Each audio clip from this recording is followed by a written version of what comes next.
दोस्तों इस वीडियो में स्वागत है। इस वीडियो में बात करेंगे ट्रैक्टर के ट्रांसमिशन की।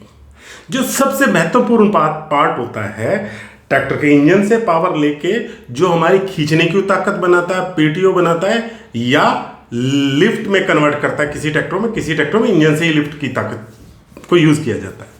तो दोस्तों मेरा नाम है गुरदीप सिंह, मैं एक बीटेक एग्रीकल्चर इंजीनियर हूं और मैंने लगातार 23 साल ट्रैक्टर इंडस्ट्री में काम किया है। और मैंने बहुत सारे किसानों को देखा है कि ट्रैक्टर ले लेते हैं लेकिन सही काम के लिए सही ट्रांसमिशन नहीं लेते, तो उसको बहुत बड़ा नुकसान होता है दोस्तों। उसके पैसे का नुकसान, धन का नुकसान। और हाँ दोस्तों, वीडियो को अंत तक देखना, पूर्णता जरूर करनी होती है, क्योंकि जिंदगी में हमारी गरीबी, दुख, तकलीफें सिर्फ इस वजह से आती हैं कि हम पूर्णता नहीं करते हैं। कभी भी किसी काम को शुरू करो, उसको पूरा कर दो तो अमीरी आपकी तय है, गारंटी है दोस्तों, है ना। तो इस वजह से आपको वीडियो अंत तक देखना ताकि आपको पूरे ट्रांसमिशन के बारे में समझ में आ जाए। और लास्ट में एक मैं गिफ्ट जो दूंगा, वो गिफ्ट अनमोल होगा, वो आपकी अमीरी की शुरुआत करेगा। ओके, चलिए वीडियो शुरू करते हैं। दोस्तों ट्रैक्टर में ट्रांसमिशन पहले तो काम क्या आता है देखते हैं। पहले इंजन होता है, इंजन ताकत बनाता है, वहाँ डीजल जलता है, उससे ताकत आती है फ्लाई व्हील के अंदर, फ्लाई व्हील से क्लच से होती हुई गियर बॉक्स में आती है। अब यहाँ पे एक काम किया जाता है, वहाँ स्पीड बहुत ज़्यादा होती है इंजन की। उस स्पीड को कम करने के लिए, टॉर्क में कन्वर्ट करने के लिए हम गियर बॉक्स का यूज़ करते हैं। और सभी चीज़ों में गियर होता है, चाहे स्कूटर हो, आपका कार हो, ट्रक हो, ट्रैक्टर हो। अब दोनों में अंतर, ये गियर बॉक्सों में क्या होता है ये सारा समझते हैं अपन। अब पहला होता है ट्रांसमिशन ट्रैक्टर के अंदर, पहला समझते हैं। पहला होता है स्लाइडिंग गियर बॉक्स होता है। क्या होता है? Sliding gear box. Sliding gear box में होता है कि आपके ये मान लो गियर है, तो ये दांते ऐसे स्लाइड करके पीछे से, या ऐसे देखें तो स्लाइड करके बराबर आ जाते हैं, इसके अंदर चले जाते हैं, तो ये ट्रैक्टर घुमाता है। मतलब गियर को लगाने के लिए आपको गियर को स्लाइड करना है। ऐसे जो पुराने ट्रैक्टर आते थे उसमें सभी में यही गियर बॉक्स आता था, स्लाइडिंग। यानी पहला गियर आपने स्टार्ट जब चालू करते थे आपको कर कर की आवाज आती होगी दोस्तों, तो स्लाइडिंग गियर बॉक्स है। दूसरा आता है constant mesh gear box. Constant mesh gear box होता है, यहाँ गियर आपस में जुड़े रहते हैं। जो इसकी शाफ्टें होती है उसमें कॉलर होता है, सिर्फ कॉलर शिफ्ट होता है, तो ये आवाज नहीं करेंगे, आपको चलाने में बहुत आसान रहेगा। और सबसे बड़ा होता है कांस्टेंट सिंक्रोमैश गियर बॉक्स। अब सिंक्रोमैश गियर होता है, उसमें होता है वो कांस्टेंट मैश ही है, जहां चेंज करते हैं जो कपलर होता है उसमें सिंक्रोमैश रिंग दी जाती है ताकि गियर की स्पीड बराबर हो जाए, और जैसे ही बराबर होगी तो गियर चेंज हो जाएगा। बस इतना सा होता है। अब ट्रैक्टर के अंदर क्या चाहिए? ताकत के लिए उसके गियर के दांते बड़े होते हैं और गियर बड़ा होता है, यानी उसको टॉर्क कन्वर्ट करना है, और स्पीड कम होती है। इसी तरह कार में देखें, कार में स्पीड ज्यादा होती है तो टॉर्क नहीं होता, तो उसके गियर दांते छोटे होते हैं। तो जहां पे हमको ताकत ट्रांसफर करनी है उसके दांते बड़े होते हैं। अब दोस्तों स्लाइडिंग मैश सबसे अच्छा गियर बॉक्स होता है, लेकिन उसकी एक वीकनेस होती है, उसके गियर जल्दी टूट जाते हैं। इसके बदले उन्होंने कांस्टेंट मैश गियर बॉक्स बनाया। जो कांस्टेंट मैश गियर, सभी ट्रैक्टरों में आजकल कांस्टेंट मैश ही आ रहा है, लेकिन जब बड़े ट्रैक्टर होते हैं जिसको चलते चलते गियर आपको चेंज करना है, उसमें आता है सिंक्रोमैश गियर बॉक्स। वो भी बहुत अच्छा गियर बॉक्स होता है, मतलब उसमें आप कार की तरह गियर चेंज कर सकते हो, बहुत आसान होता है।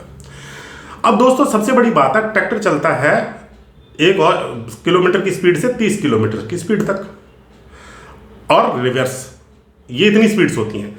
अब हम को जितनी ऑप्शन मिलेगी ज़्यादा, ट्रैक्टर उतना अच्छा। मतलब आपको 1 किलोमीटर की स्पीड मिल रही है, 2 की मिल रही है, 3 की मिल रही है, 4 की, सारी स्पीड्स मिल रही हैं, तो ट्रैक्टर उतना अच्छा। क्योंकि जब आप खेत में चलाते हो ट्रैक्टर, जैसे प्लाव चलाना है, प्लाव चलेगा 1 या 2 की स्पीड से नीचे चलेगा, लेकिन ट्रॉली में तो आप तेज चलाते हो ट्रैक्टर, तो आपको ट्रैक्टर ऐसा चाहिए जो स्पीड ज़्यादा मिल जाए। अब इसमें ट्रैक्टर बहुत तरह के होते हैं, जैसे मान लो एक ये गियर बॉक्स हो गया, तो बहुत अच्छा गियर बॉक्स आता है जिसको शटल ट्रांसमिशन बोलते हैं हम। शटल ट्रांसमिशन क्या होता है? मान लो उसमें बैक गियर नहीं होता, उसमें सिर्फ आगे वाले गियर होते हैं। आप एक अलग से एक लीवर दिया होता है, सारे गियर आगे लग जाएंगे, सारे गियर पीछे लग जाएंगे, बस लीवर होता है उसके अंदर, उसको शटल ट्रांसमिशन बोलते हैं। इसका इस्तेमाल क्या होता है? अगर मान लो आपने गलती कर दी तो इस्तेमाल में गड़बड़ क्या होती है, इसमें बात करते हैं। मान लो आपको आगे भी जाना है और पीछे भी जाना है बराबर स्पीड से, आपने आगे भी काम करना है और पीछे भी जाना है, तो आपको शटल ट्रांसमिशन लेना पड़ेगा। मतलब चौथी स्पीड में उतनी ही स्पीड में बैक जाएगा ट्रैक्टर जितना पहली स्पीड में जा रहा है। मान लो लो थर्ड में आप चला रहे हो तो लो थर्ड में आगे जाएगा, लो थर्ड में पीछे जाएगा। आपका काम और टाइम कितना बच जाएगा दोस्तों उससे। और हम कई बार गलती से वो ट्रैक्टर ले आते हैं जिसकी आगे की स्पीड तो अच्छी होती है, पीछे धीरे धीरे जाता है। तो जैसे मान लो राजस्थान के अंदर बहुत सारा काम होता है, वो किराए का काम होता है, वो बैक ही जाते हैं, खींच के मिट्टी लानी है, खींच के या मोड़ के लेके जाएंगे तो वही होगा। लेकिन जहाँ पे बैक और वहाँ जल्दी जल्दी करना है तो शटल ट्रांसमिशन काम करता है। मान लो आपने उस पर बैक को लोडर लगाना है तो शटल ट्रांसमिशन ज़्यादा अच्छा रहेगा ना, सीधा आगे किया सीधा पीछे गए। तो शटल ट्रांसमिशन हमेशा बहुत अच्छा ट्रैक्टर है, क्योंकि वे करारों का होता है और करारों के जितने भी ट्रांसमिशन है बहुत अच्छे होते हैं। अब बात करते हैं कि जो हमारे जो गियर बक्से हैं उसमें स्पीड कौन कौन सी आती है। दोस्तों देखो, आप नॉर्मल स्पीड तो एक तो शटल ट्रांसमिशन, एक होता हाई लो।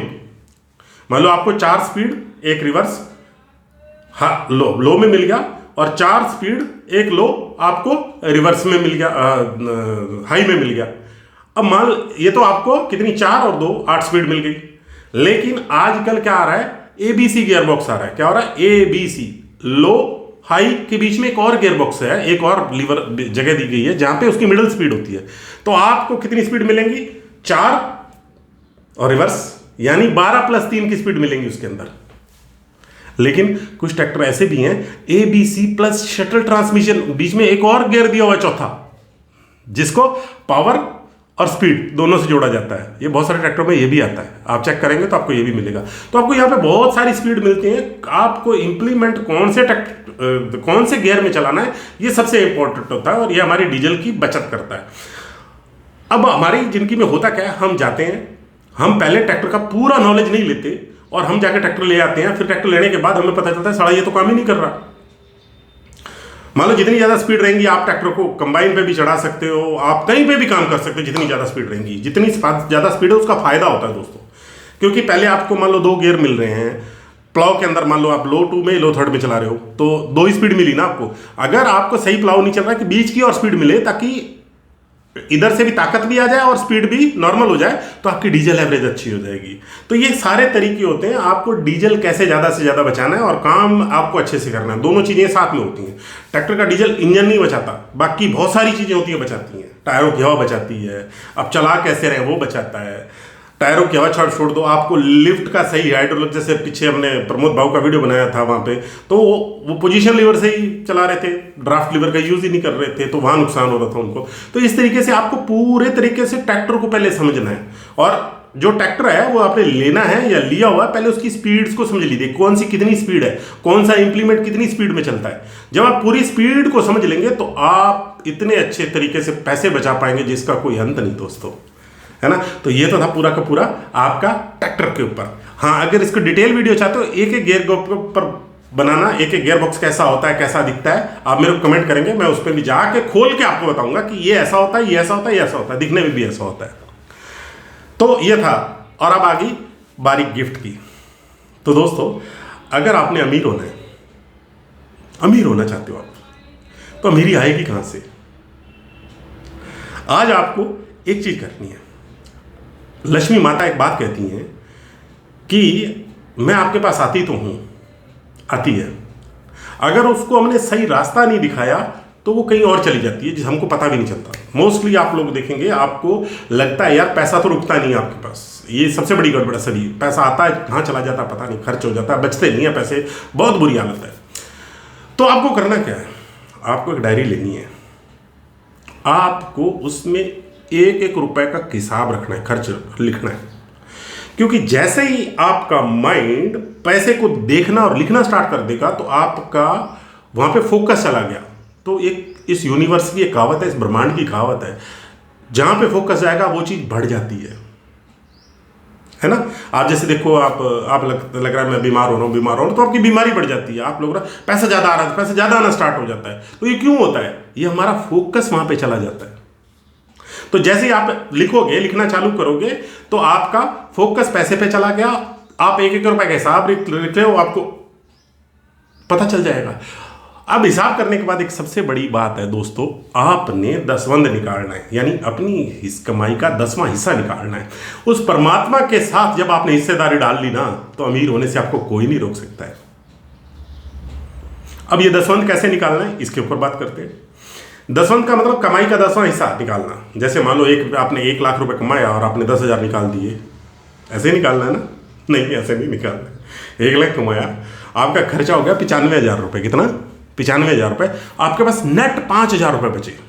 सिर्फ पाँच, सारा खर्चा निकालने के बाद 5,000 जो बचे उसका 10वां हिस्सा निकालना है आपको भगवान के लिए। मैं कहता हूँ भगवान को भी, भगवान के नाम पे निकालना है, लेकिन उसको खर्च कैसे करना है। यहाँ पे 4 तरह के दान सबसे ज़्यादा जरूरी होते हैं दोस्तों। पहला दान है ज्ञान का दान, जो मैं कर रहा हूँ। दूसरा दान है भोजन का दान, जो हमारे, मैं गुरदीप सिंह नाम है तो सिख करते हैं, लंगर चलाते हैं, खाना खिलाते हैं लोगों को, भूखों को पानी पिलाते हैं। दूसरा दान है दवाई का दान।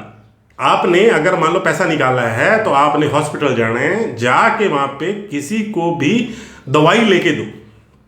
और सबसे लास्ट दान है दोस्तों निर्भय दान। निर्भय दान का मतलब क्या होता है? कोई डरा हुआ है, कोई कुचला हुआ बैठा है, उसको आपने हौसला देना है, उसको उस हौसले से बाहर निकाल देना है। तो सबसे बड़ा दान है दोस्तों। मैं गारंटी देता हूं अगर आपने ये किया तो आपको अमीर होने से कोई नहीं रोक सकता। और हमारी सबसे बड़ी किसान की कमजोरी पता है क्या है? वो हिसाब ही नहीं रखता।